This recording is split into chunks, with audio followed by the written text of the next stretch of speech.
आओ शिष्य आओ, जल्दी जल्दी। आधी रात के पहले हमें इस जंगल से जाना होगा, नहीं तो ये आत्मा हमें नहीं छोड़ेगी। हमें यहाँ से जल्दी जाना होगा, चलो चलो।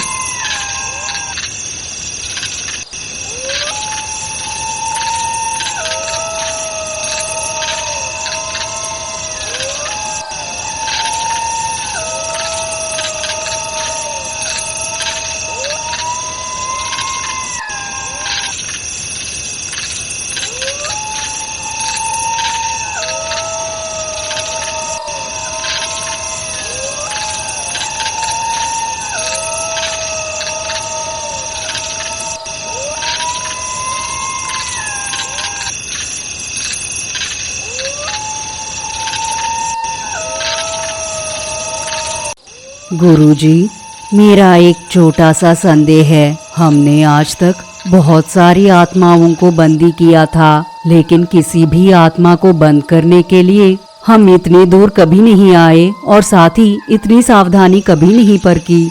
लेकिन इस आत्मा को पकड़ने के लिए हमें यहाँ तक क्यों आना पड़ा? हाँ रे शिष्य, तुम जैसे सोच रहे हो ये आत्मा उतनी साधारण आत्मा नहीं है। कई 100 सालों से बहुत सी लोगों को बलि लेने वाली रक्त पिशाच भूतनी है ये भूतनी बहुत ही भयानक भूतनी है और इस भूतनी को हम किसी साधारण सी जगह पर बंदी नहीं रख सकते। जिस जगह पर कभी भी इंसान की कदम नहीं पड़ती है, उस भूभाग में ही हम इस रक्त पिशाच भूतनी को बंद कर सकते हैं। जिस भूभाग पर इंसान की कदम 10 सालों तक नहीं पड़ती है, अगर वहां पर इस भूतनी को कैद कर दिया तो ये भूतनी अपने आप सर्वनाश हो जाएगी। और वही इन 10 सालों में कोई भी इंसान इस भूतनी को कैद किए हुए जगह पर कदम रखता है तो इस रक्त पिशाच भूतनी को फिर से शक्तियां मिल जाएंगी और वो वापस आ जाएगी। इसीलिए इस पिशाच की आत्मा को गांव से बहुत दूर इस घने जंगल में दफनाने के लिए आए हैं। इस आत्मा को बंदी करना कोई आसान काम नहीं है, इसीलिए बहुत योजनाबद्ध तरीके से हम इस रक्त पिशाच भूतनी को ऐसी जगह पर बंद करने के लिए आए हैं। हमें जल्दी से उस जगह पर जाना होगा। वो दोनों इस तरह चलते हुए जंगल से बहुत दूर एक जगह पर आ पहुँचे। उस जगह को देखकर वो तांत्रिक अपने शिष्य से इस तरह कहते हैं, शिष्य, इस जगह को देखा? ये जगह तो बहुत ही देवीभ्यमान है। इसी जगह के बारे में मैं कह रहा था। यही है वो पवित्र जगह। आज तक इस भूभाग पर किसी इंसान ने भी कदम नहीं रखा था। इसी वजह से ये जगह देवीभ्यमान तरीके से चमक रही है। यही सही जगह है। तुम जाकर उस जगह पर गड्ढा खोदो। इस प्रेत आत्मा को बंदी करके यहीं पर दफना देते हैं। तांत्रिक के ऐसे कहते ही वो शिष्य वहां पर एक बड़ा सा गड्ढा खोदता है और तुरंत बाद अपने हाथों में रखी उस रक्त पिशाच भूतनी की आत्मा को उस गड्ढे में रख के मंत्रों का जाप करते हुए भयानक सी पूजाएं करके उस गड्ढे को फिर से बंद कर दिया। और इतना ही नहीं, उस जगह पर कई भयानक सी निशानियों को भी रख के वो दोनों वहां से थोड़ी दूर चले गए।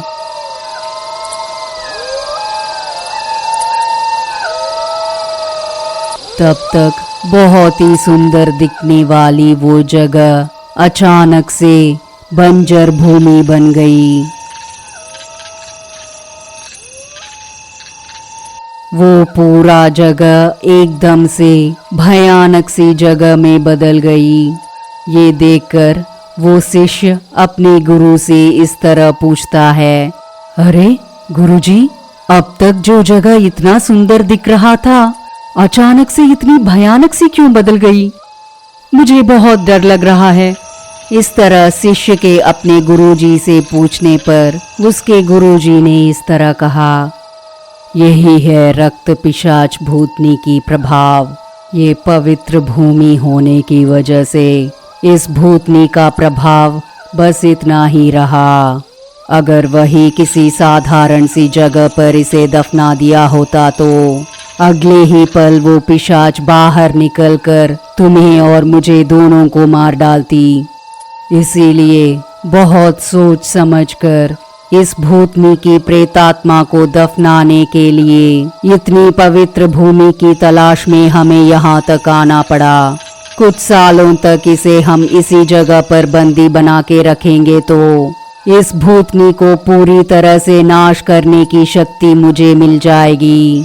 मैं वापस इसी जगह पर आकर मैं इस भूतनी की प्रेतात्मा को पूरी तरह से सर्वनाश कर दूंगा। गुरुजी के ऐसे कहते ही वो दोनों वहां से निकल गए। और दूसरी तरफ उस जंगल के बिल्कुल पास एक गांव रहता था। उस गांव में एक दिन गांव के मुखिया जी के कहने पर गांव के बीचों बीच सभी गांव वाले समावेश हुए थे।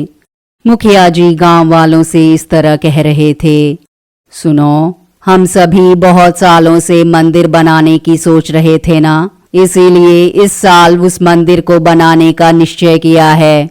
आप सभी का सहकार होगा तो हम एक अच्छी सी मंदिर बनवा सकते हैं।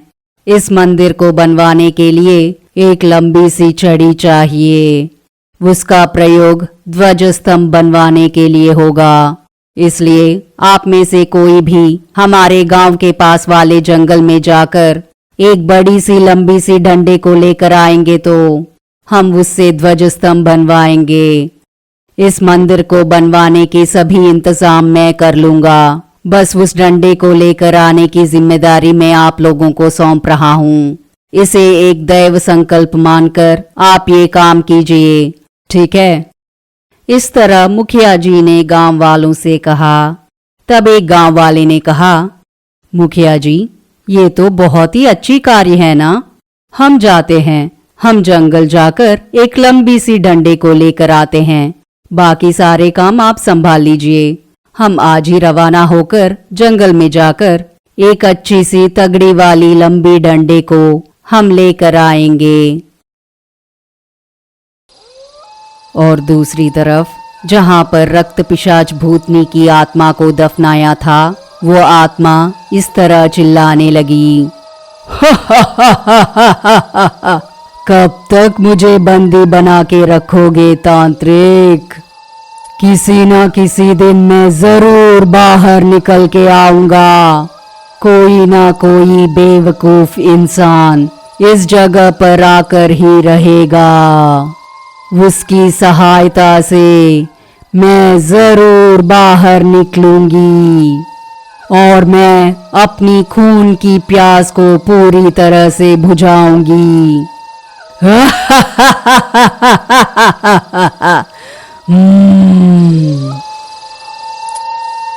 और यहाँ कुछ गांव वाले उस ध्वज स्तंभ को बनवाने के लिए जो डंडा चाहिए उस लकड़ी को ढूंढते हुए उनके गांव के पास वाले जंगल में प्रवेश करने लगे। उस जंगल में बहुत दूर जाने के बाद भी वो लोग जिस लकड़ी को ढूंढ रहे थे वो लकड़ी कहीं पर भी नहीं मिल रही थी। तब उनमें से एक आदमी ने कहा, अरे, इस जंगल में हम बहुत दूर आ चुके हैं, लेकिन अब तक हमें वो लकड़ी कहीं पर भी नहीं मिली है। ठीक है, थोड़ी और दूर जाकर ढूंढते हैं। ऐसा कहकर वो तीनों उस जंगल के और अंदर आने लगे। उनकी आगमन को पहचान कर ये रक्त पिशाच बहुत ही खुश होकर मन ही मन इस तरह सोचने लगी, मुझे स्वतंत्रता मिल जाएगी, स्वतंत्रता। ओ तांत्रिक, मैं स्वतंत्र होने वाली हूँ। हा हा हा हा हा हा हा।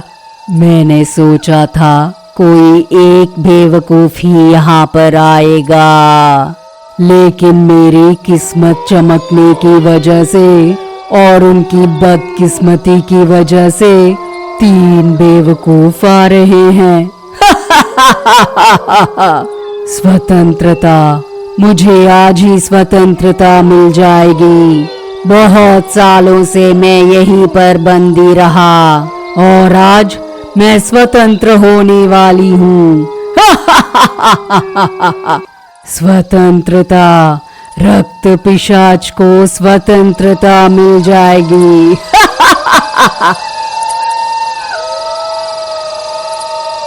ऐसा सोचकर उस रक्त पिशाच ने अपनी माया शक्ति से उस बंजर भूमि को अचानक से हरी भरी सी बना देती है।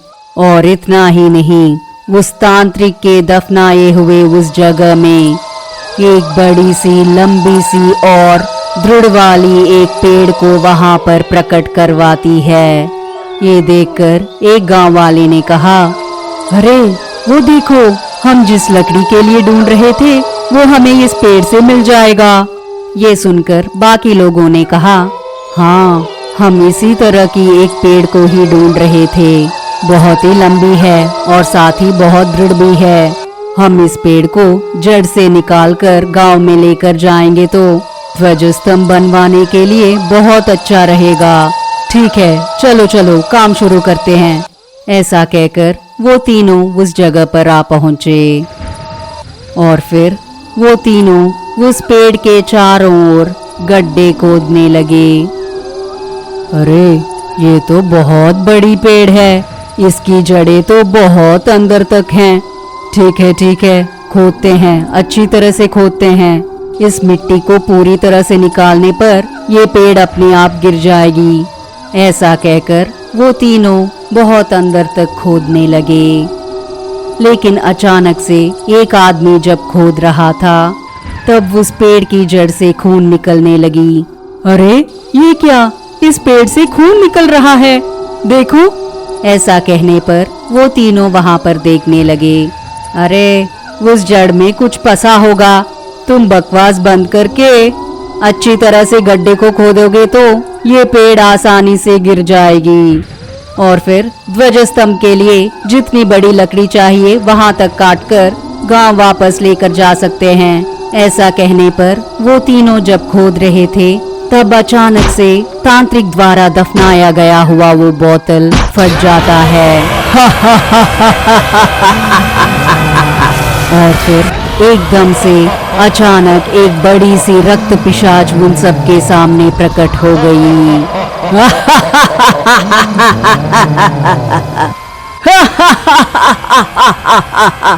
स्वतंत्रता, रक्त पिशाच स्वतंत्र हो गई है।